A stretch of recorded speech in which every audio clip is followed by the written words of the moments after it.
At any age, you can move better, especially when you're 6.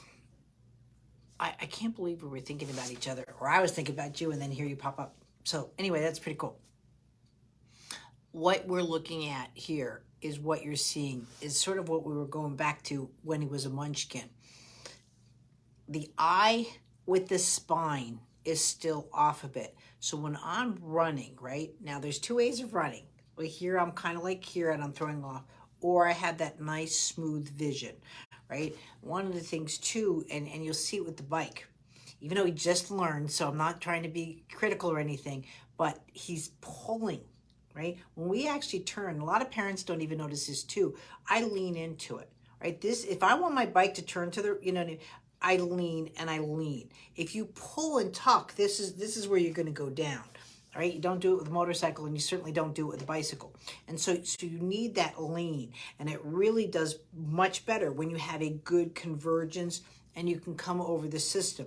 And again, a new rider is going to be here. And again, when parents are trying to teach that, they don't realize that you don't want them to tuck that handlebar. So that's the first thing you want to work on. And you can do stuff on the couch. Even, guys, that's the whole thing too. When you're looking at my kids' courses or my toddler courses, you think, oh, it doesn't apply to a 6-year-old. 98% of my videos you can do on a full-grown adult, and you can do with a child, right? So one of the things that you want to look at, and again, the stuff we did even years back in standing, have him, and he probably wasn't, he's wild, but he needs work on this. So have him just like on the couch like this, and you're sort of doing a moderated plank. But you're working on, and you can do this with, again, where he catches the ball and all of these kind of skills that he's working on, right? Versus locking in on it and trying to, and this kind of fall thing. Right? And so that's where you would up the skill there. And you can see it too with his running.